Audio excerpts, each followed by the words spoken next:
is there anything you can speak to that you've taken from your college and professional soccer career into how you either lead or participate or facilitate a strong team dynamic at True Environmental? You need to have a fair amount of humility and resilience. As you know from the game of soccer, you can play a perfect game and still come out on a losing ball, 1 or 2 nothing score. And the same thing will apply to business. You may be able to do everything perfectly. You may not win that big project because of one reason or another. You may not be able to win the client, but it's always asking yourself, being able to ask yourself, what can we learn from this to help us the next time? Welcome to Morrissey Goodale's Word on the Street podcast, where it's all things AE. I'm Mark Goodale, he's Mick Morrissey, and you are watching Morrissey Goodale's Word on the Street podcast.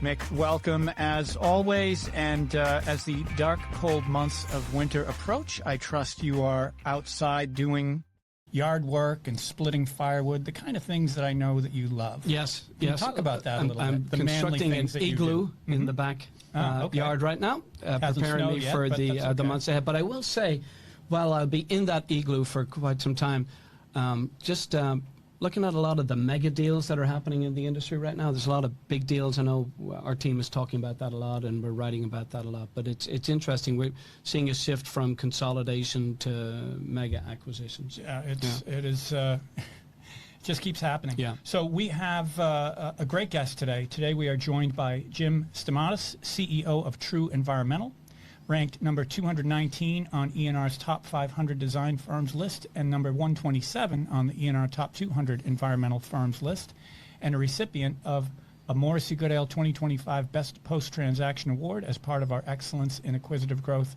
Award series. Jim's an engineer by training with more than 30 years in the industry, including a long run leading Berger before helping launch True Environmental in 2022. He's now building a national platform, tackling complex environmental challenges. Jim, welcome to the street. Thank you for having me. Looking forward to it. Jim, I think you are our first guest with your own Wikipedia page, adding a huge amount of legitimacy to this podcast. And I can tell you, Jim, it's not easy being famous. I feel that. I feel for you. It's people think it's easy. It's not, though. It's very difficult. You know, as we get into the discussion here, Jim, I'd be remiss if I didn't speak to the fact that you've traveled a unique career path on your way to being CEO and then CEO again. And really that starts, I would say, with your professional soccer career. Yeah.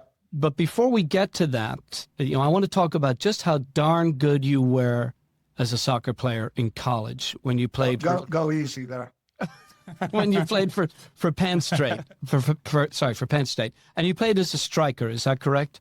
Yeah, I started off as a striker, and then in my last year, I finished off more as a an attacking central midfielder. Okay, very good. So, in 1978, you were named as a first-team All-American. The following year, you were selected as the 1979 winner, I'm going to read this, I'll make sure I get it right, of the Hermann Trophy, awarded annually to the most outstanding player in all of American college soccer. That year, Penn State also made it to the NCAA championship semifinals, beaten by the ultimate winner.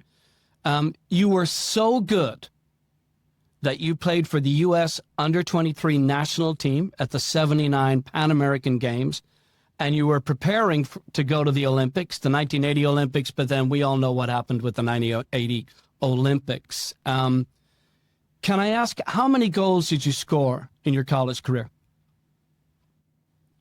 I think the number is 52. Yeah. And I still think that I'm the all-time points leader for Penn State. Wow, that's outstanding. In the combination of goals and assists. I know there's a couple of folks that had a few more goals. There's a couple that had a couple more assists. But I think combined, I'm still there. I've been hoping that somebody breaks it. You know, you never want a record to stand forever. Yeah. I can't congratulate them, but Jim, you know something. It occurred to me, and I played a little bit of hockey for a while, and scoring a goal and dishing an assist, it's two different feelings. But I almost like the assist better. How did you feel about that? Absolutely. I love both. Yeah. I love scoring the goals, but finding a creative way to put somebody through or get a ball to a teammate that would score an easy goal made it feel equally as good for me. I think we could talk a long time about how that's analogous to what you're doing today, I suspect. I think we'll look for some linkages between that in that later on. Can you tell us a little bit about your professional career? Who did you play for? And can you speak maybe to your most enjoyable moment or most enjoyable game that you played? So I was drafted by Buffalo in the indoor league when I was after my senior year, and I was drafted by San Diego in the North American Soccer League. And San Diego offered me more money. So I had to figure out, what do I want to do? Spend my winters and summers in Buffalo or San Diego with more money? It became a pretty easy decision. So I played with the San Diego Sockers. And my most memorable game is I played with some world-class players. Back in the day that I played, the requirement was you needed to have a minimum of 3 Americans on a team, as opposed to today, which is you have a maximum of foreign-born players. So the teams were overwhelmingly made up of foreign players. So I was one of 4 Americans that were on the team.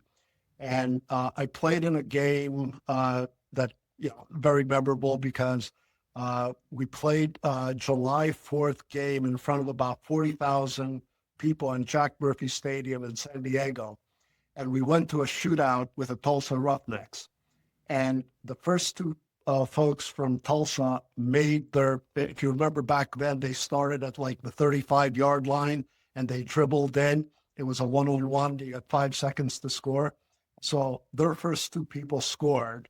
Our first 2, which were world-class players, Hugo Sanchez, who played for Real Madrid. He was like an 18-year-old at the time. And one of our other international players both missed. So I then come up, the rookie, and I made mine. And Nice.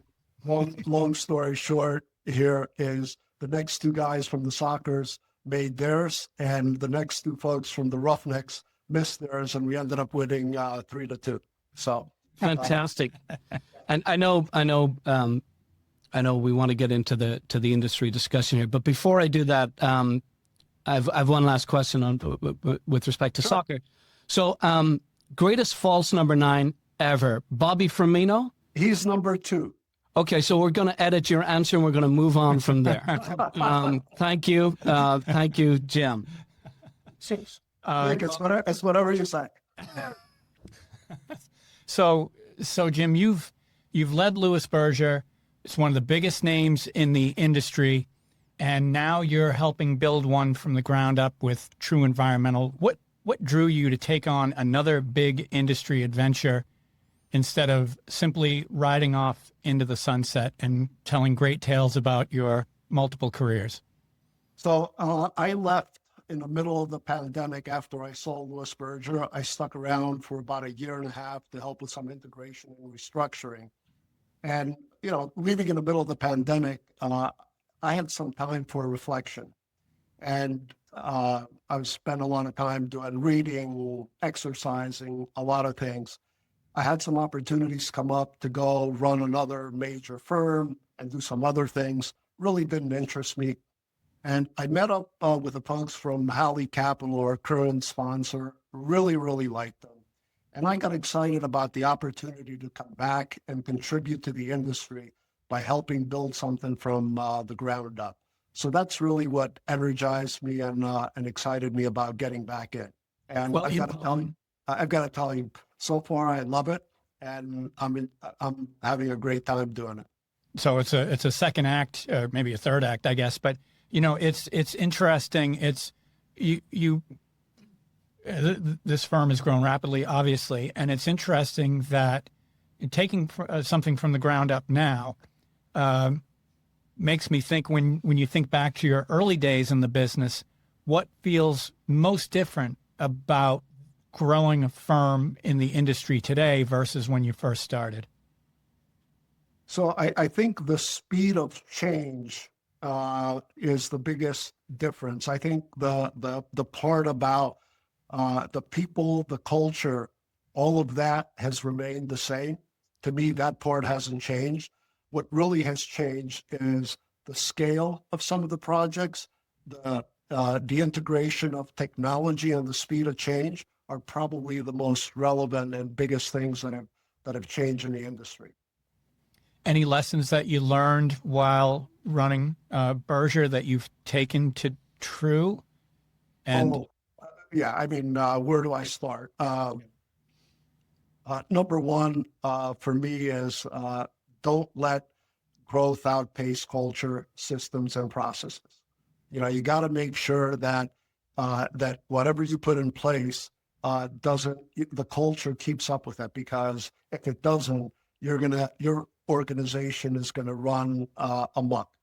One of the challenges we had at Lewis Berger, we had a great, very entrepreneurial company, but we grew so quick and we had so many different name brands within Lewis Berger. I don't know if you know, but at one point, Lewis Berger had 10 partially owned companies. Yeah, I remember. Yeah.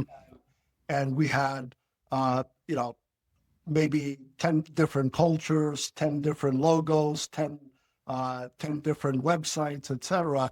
So there really wasn't a connection. And when I took over as CEO, before I did anything, I met with a lot of the key leaders from the organization. And what they said is, we don't feel like a company. So I started the One Lewis Berger approach to rebuilding the company. In other words, bring together the companies that we felt wanted to stay with us and wanted to be part of the One Lewis Berger solution. Those that didn't, great, go your own way, buy us out, and then you can do that. And really focused on mission, vision, values, and strategy for one firm. And that's the same mentality that I brought to True Environmental. Jim, it's interesting, and Mick and I, we talk about growth quite a bit. It's not often we talk about moderating growth or putting the brakes on for a little bit. How do you do that without killing growth? How did you balance that? Yeah, so I'm not putting the brake on growth. So what we're doing is we knew that we were going to grow through both acquisition as well as through organic growth. So the thing that I wanted to make sure is that we had invested in advance so that I had a team already in place that can help, and the systems and tools that can help as we were growing organically and as we were doing acquisitive growth to be able to handle that growth. It's a big challenge that we see for CEOs in the industry, Jim. The balancing of the investment you need to make in anticipation of where you want to be in the future. And oftentimes it's because not everybody is on the same page with respect to the future for a variety of reasons. And also we've seen it be a challenge for CEOs because they look to build the infrastructure, and the folks that they pick or the vendors that they pick to build out that infrastructure just really aren't that good.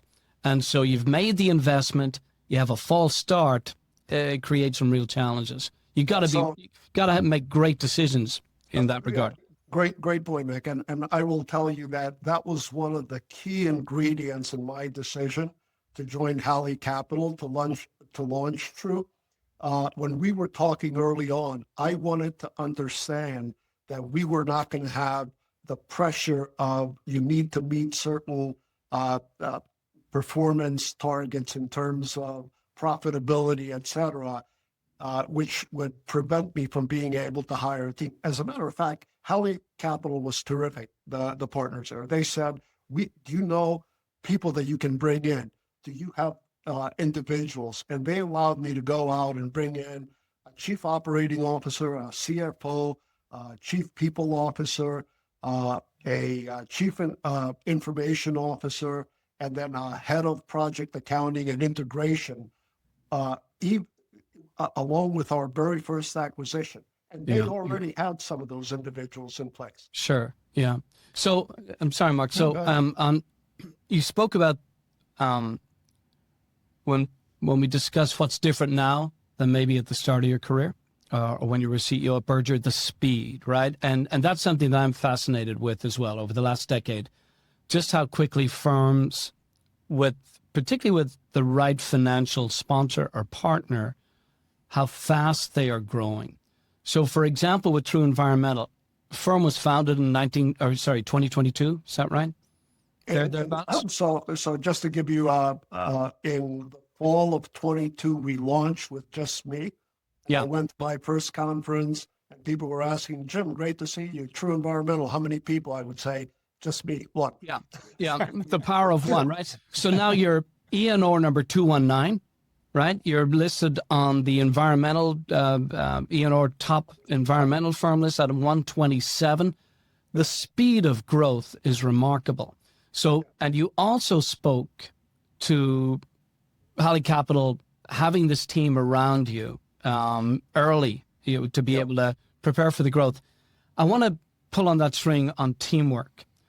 Is there anything you can speak to that you've taken from your college and professional soccer career into how you either lead or participate or facilitate a strong team dynamic at True Environmental? Yeah. So as I think I both played as I was a player, and later in my career I coached at the youth and even at the college level for a couple of years. And you learn different things from being, number one, a player, second, a captain of a team, and then third, a coach. And teamwork beats talent every time. In my most successful teams that I was part of, we were not as talented as some others, but we were more cohesive. We trusted each other. We believed in each other. We fought for each other. We covered for each other. And when we suffered defeats, it wasn't blaming anybody. It was, what can we learn from this? And what can we do better the next time around? So, when you win, everybody plays their role. You learn to trust your teammates, and you learn to adapt quickly. You need to have a fair amount of humility and resilience. As you know from the game of soccer, you can play a perfect game and still come out on a losing end of 1 or 2-0 score, and the same thing will apply to business. You may be able to do everything perfect, but you may not win that big project because of one reason or another. You may not be able to win the client, but it's always being able to ask yourself, what can we learn from this to help us the next time? And that's what I found about the resilience of great teams and great companies. And the key that I learned both as a captain and as a coach is it's not about me maximizing my potential, but it's how to maximize the potential of the team around me and the key employees around me. That's what's really important. Yeah, leadership is accomplishing things through others, and that's sometimes hard for folks to grasp. But, you speak about trusting your teammates, and when I see boards of directors or leadership teams around the industry, when that trust isn't there, it looks like it translates into everybody trying to get in on every decision, and that we don't trust folks to run certain parts of the business and certainly support.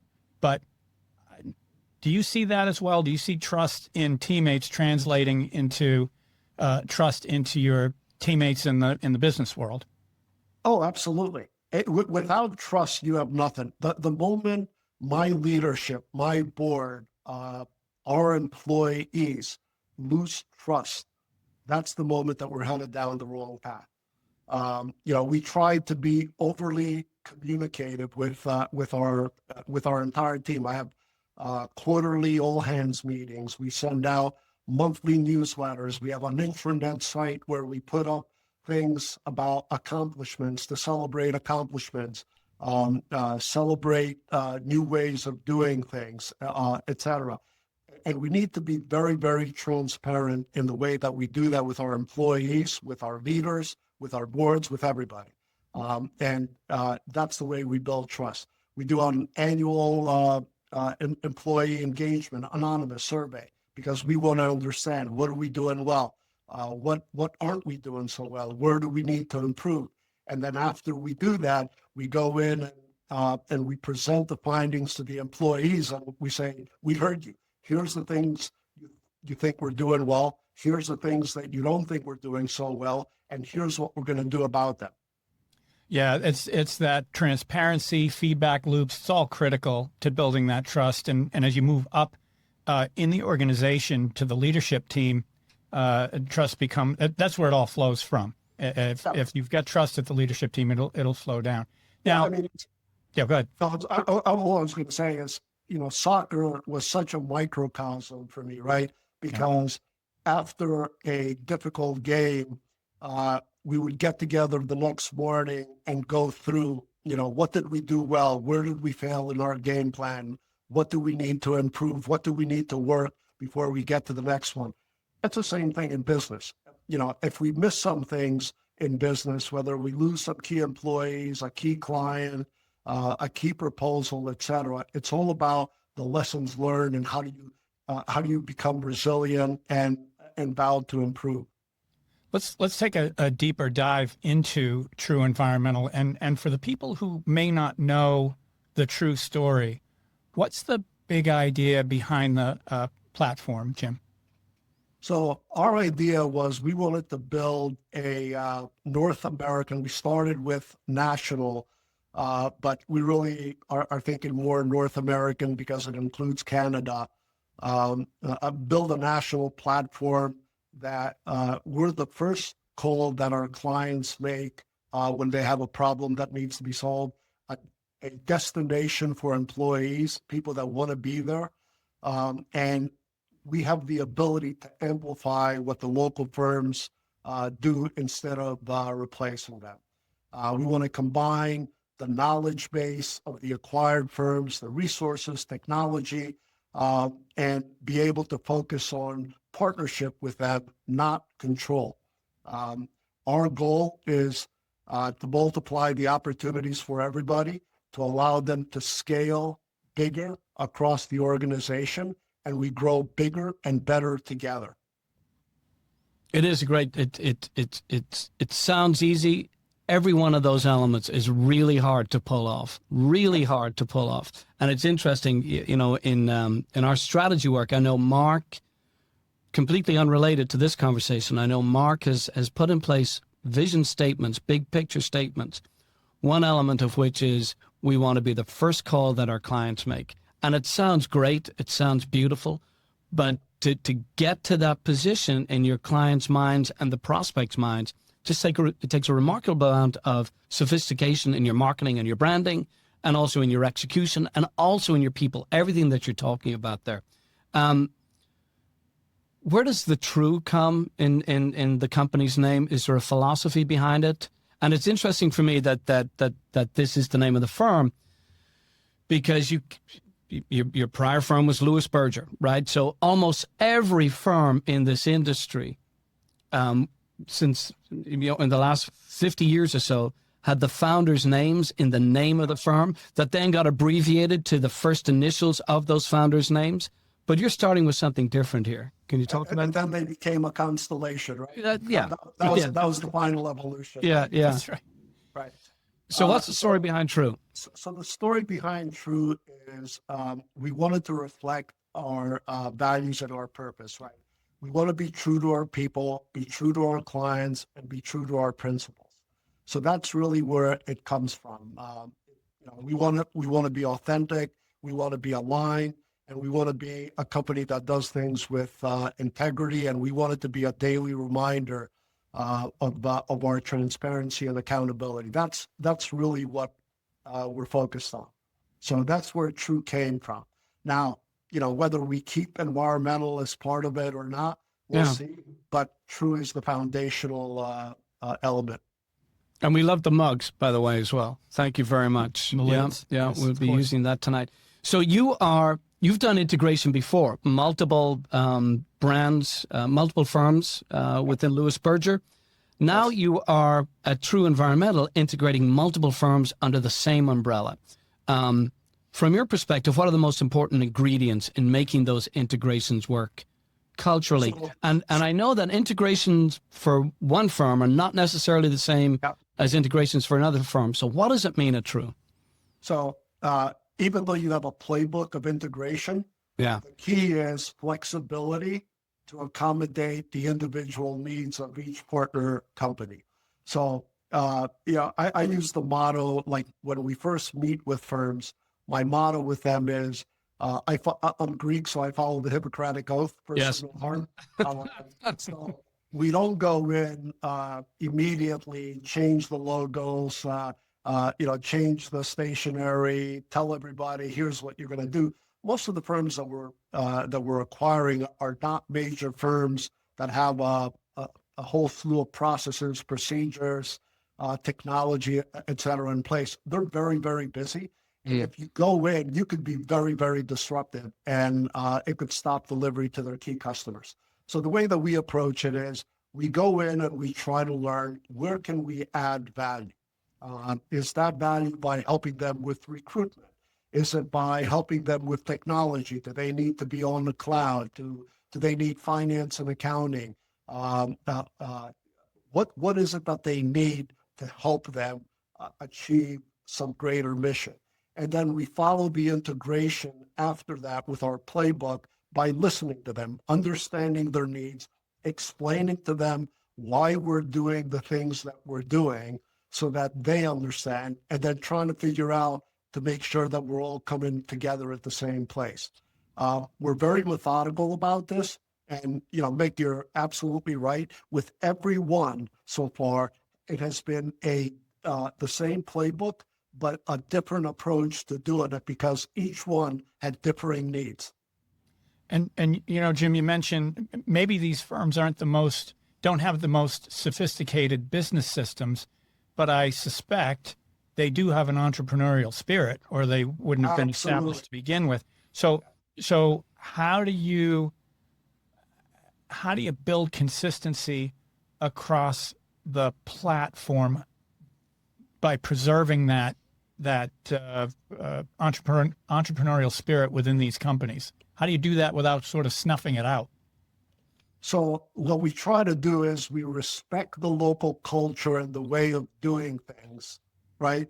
But then over time, integrating it to the overall culture of the bigger picture at True. And that's the way that we try to make it happen. We never want to lose the entrepreneurial spirit. We will have some folks helping us on the business development side with end markets, but we want to maintain that entrepreneurial spirit across all of our end markets by having the seller doers. That will never go away. And we try to reinforce that with every one of our companies.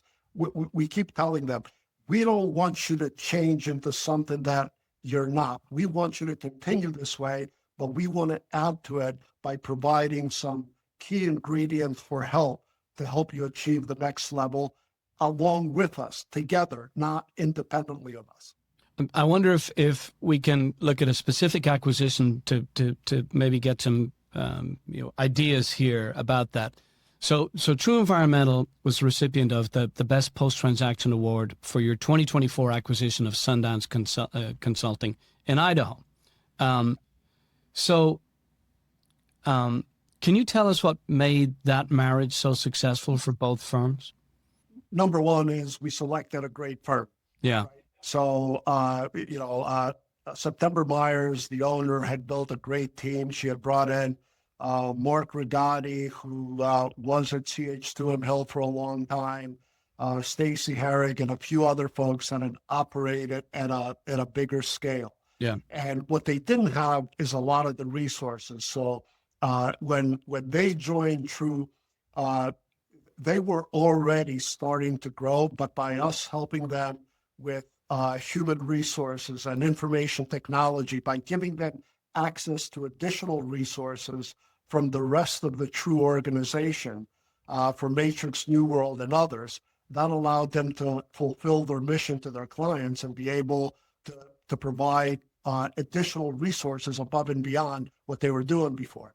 So, and maybe to bring this all together, all around, when we look for firms to acquire, we need to look at what will make success for us. Number one, are there services that they subcontract that somebody within the platform can provide?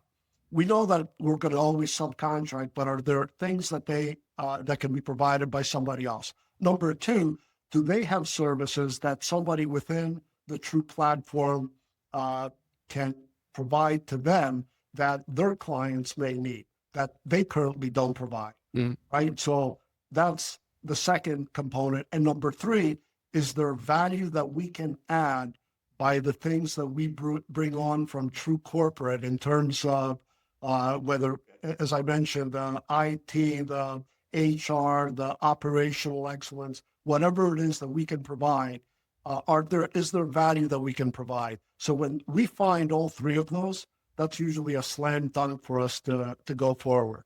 If we don't see any of them, we back away. And I would say you need to have a minimum of two of those things for us to be interested. Yeah, spend time. Yeah. Jim, you've been in the industry long enough to see it transform multiple times.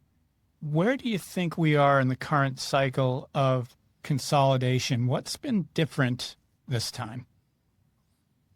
I would say that private equity has instilled some additional discipline into our industry. 10 years ago, private equity was not as prominent in our industry, if you remember, right? When, if you go back 10 years, maybe there were a few private equity firms. 4% of the ENR top 100 were private equity in 2016, 10 years ago. Yeah. And now it's 25%, Jim. Yeah. Right. So the number has grown quite a bit. So I would say private equity has instilled some financial discipline, and I would say has professionalized the businesses of the A&E industry much more. So I would say that's a little bit different. The second part is, I would say, the acceleration of technology and the multidisciplinary needs that are required for all the projects. I think that part has also accelerated. Jim, how are you personally, as a CEO, using AI in your daily work? All the time. Yeah. All the time. I've been using it for a couple of years, and I try to share examples of things that I've done with my team. I want everybody to be using it. We're trying to figure out what's the best way to continue to diffuse it. So we have all hands meetings where we share how do you improve individual productivity. Then we have individual groups whether it's marketing and communications, whether it's finance and accounting, whether it's specific technical divisions, whether it's water resources, and environmental document preparation, compliance, etc. So we're working both at the individual as well as the group level, and we try to share our experiences with everybody so that everybody understands the benefits of using it. I suspect that this next question could be related to AI to some degree. There's a lot of talk about talent scarcity. There has been for a while now, and leadership transition, and it's part of the reason why we see so much consolidation in the industry. What are you seeing in terms of how firms can best grow the next generation of leaders? So I think we need to accelerate the growth of the next generation of leaders, given just demographics, right? I mean, you have a lot of baby boomers that are leaving the industry, selling the firms, departing. So you have a lot of opportunity for growth. So you need to accelerate that transition. And I saw a little panel recently, and we were talking about leadership transition, and some of the folks were talking about it as an event. And I said, to me, it's not an event. It's something that's got to be an ongoing process, right? You don't have recruitment as an event. You do recruitment every day. You don't do marketing and business development only when you need work. You do it all the time. And the same thing applies with leadership transition, leadership development, and getting ready for the next group of leaders. We have an internal learning and development program where we start with basics from project management to conducting meetings, et cetera, and then we migrate that to the higher levels in terms of, how do we embody the leadership principles, and how do we teach that to the next generation of individuals? And I think the best way for us to do that is to lead by example, to bring them along to key events, key meetings with clients, give them opportunities on their own to succeed and see how they do. Let them fail and learn from their experiences. But I think we need to continue to push forward with that leadership acceleration. And Jim, there's a lot of firms out there. I keep coming back to soccer here. You get your playbook, you get your plays, and there's a lot of overlap between teams and their playbooks as there are with companies and their own playbooks. And as you well know, it comes down to execution. And can you talk about execution in your firm? We can talk about these things, setting them up and identifying initiatives. How do you successfully execute on these in your firm? It's by giving people the responsibility and holding them accountable. That's the best way that I know how to do that. And to make sure that you have regular progress meetings and schedules to see how you're doing relative to that, to your plan. That's the only way. Jim, I just want to say, sorry to interrupt you there. I want you to forgive my co-host in asking so many soccer-related questions. Yes. I will say, Mark is more of a American football fan and hockey fan and baseball fan than a soccer fan. Indeed, I had to brief him before this interview today on just how many players would be on the field at any given time. You can use your hands in soccer. This is what I have to deal with here, Jim. Me. So that's a pretty weak segue to this question, Jim. So Mark and I have been in the business of doing strategy for the industry for close on 30 years now. Most of the strategic plans that we have put in place, either in collaboration with clients or based upon our advice, have been 5-year plans. However, for many environmental firms, really the sequence of the business cycle is 4 years, particularly for national firms that are focused on markets that are driven by federal dollars or federal policies and procedures. So we've had a change recently at the federal level. So for True Environmental, what are you most excited about in terms of environmental and infrastructure trends and priorities and needs right now? Where are you really making big investments? We're making big investments. We continue to think that there's a very big market, obviously, in power and all the environmental needs associated with power generation, distribution. I mean, we've been in that for a very long time. Yeah. 2 parts of our organization, and we think that's going to continue. So whether it's gas, whether it's electric, whatever it is, we think that market's going to continue to be very strong, and especially the utility market. We continue to be excited. We're involved in a lot of resilience on our water resources. We do a fair amount of work in terms of helping communities figure out, how to protect themselves for extreme storm events. And we're no longer dealing, I don't know how familiar what you are with like the traditional 10, 20, 50, 100-year storms, which effectively have become meaningless. Yeah. It's now more about how many inches of rainfall, what depth you want to plan for? And that's really where it's coming from. So we're helping airport authorities, we're helping coastal communities in terms of trying to figure out how much they want to protect. So resilience, the coastal front, the power and energy, I would say those continue to be very strong for us. And I still think that a lot of the traditional environmental, the natural and cultural resources in terms of disrupting a lot of facilities and properties is going to continue to be very strong, including, people were talking about the death of the characterization and remediation industry 10 years ago. Yeah. It's still going very strong, and we still have a long way to go. So we continue to be involved, and we continue to think that that's going to be a very strong industry for us. Jim, as you focus on these critical areas and many of them vital to life areas, if we were to fast forward 5 years, what do you hope people would say about True Environmental?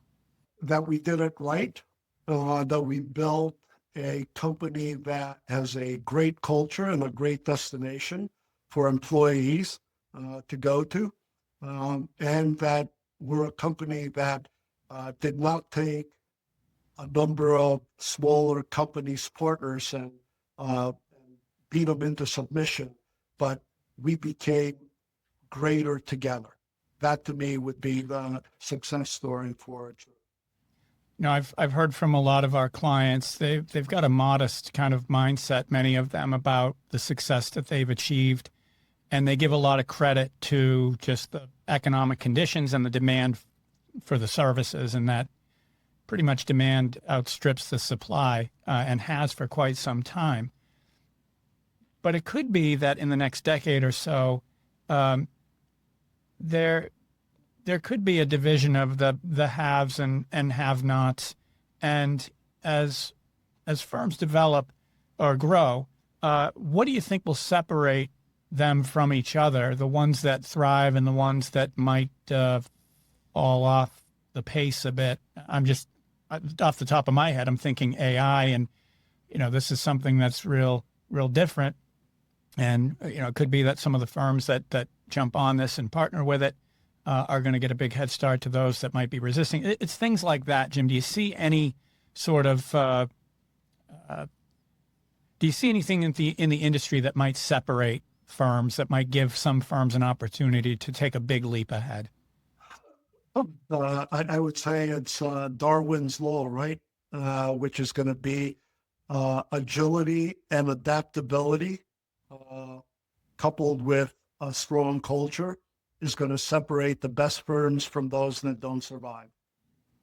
And, coming back a little bit, you mentioned about 5-year plans. To me, at the rate that things are changing right now, I would not want to go out beyond 3 years in terms of a strategic plan. Wow, that's interesting.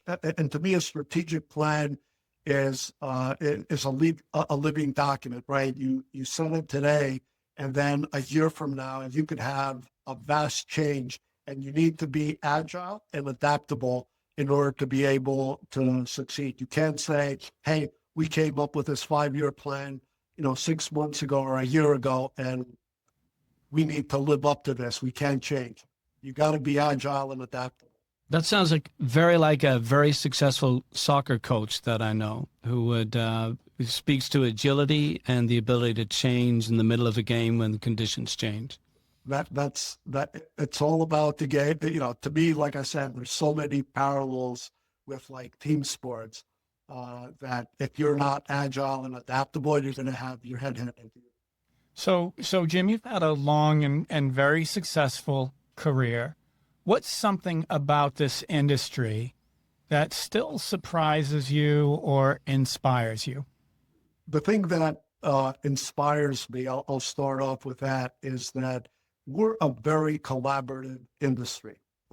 And I love the fact that no matter where I go, everybody is doing this because they want to leave their companies, the world that they operate in, the communities, a better place than what they found. Everybody's very proud of the next transportation, the bridge, the tunnel that they built, the contaminated property that they cleaned up, that now you can put something productive there, the mine that they restored, whatever it is that you're doing. I love that part about our industry. It's something that we can point to and say, this is something that really, that I had a little bit of making it a better place. Yeah. That's the art. In terms of the thing that surprised me, I would say that our industry has not surprised me in a bad way, surprised me in a good way, in terms of a lot of people thought that a technical industry would not be very adaptable. And I would say, with all the changes that have happened, I'm pleasantly surprised at how much our industry has adapted and how agile we've become with all the changes. And To think of engineers as scientists as rather difficult to bend, and I would say that we've proven the opposite. in terms of the contributions to society that you have made in your career, what project springs to mind as something you're very proud of, or you really feel good about that it got built, or it's in the process of being built? Yeah. So I've got people ask me this all the time, and there's one that stands a mountain above the others. Not that I haven't had some great projects that I've been involved with, and that's the World Trade Center redevelopment. We started with the Port Authority as their program manager. So just to put it in clarity, the World Trade Center redevelopment was 6 or 7 projects, each one of them multi-billion, and each one of them had a contractor, an engineer, an architect, a project manager.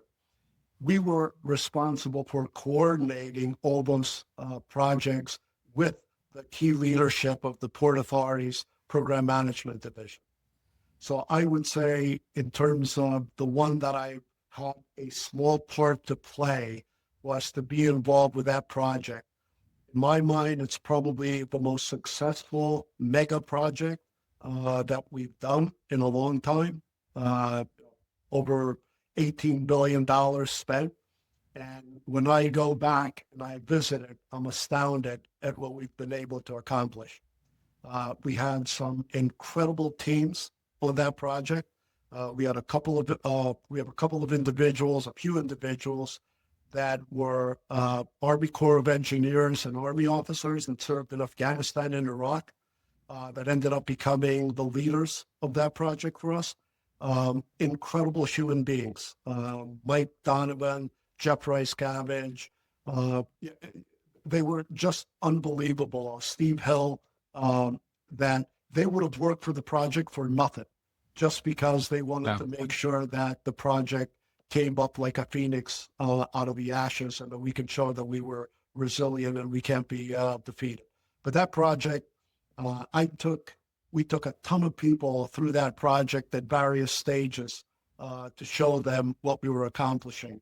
Celebrities, schools, everybody, and everybody's been astounded by the project. So for me, that stands out among the best examples. Thank you, Jim. And thank you. And it's now time, Mick, for your favorite part of this program. Yes. And that is, Jim, it is now time for Word to the Wise, where we ask our guests for some wise words. So, Jim, here's the question for you. What do you believe now about success that you didn't believe 10 years ago? It comes back to people and culture, right?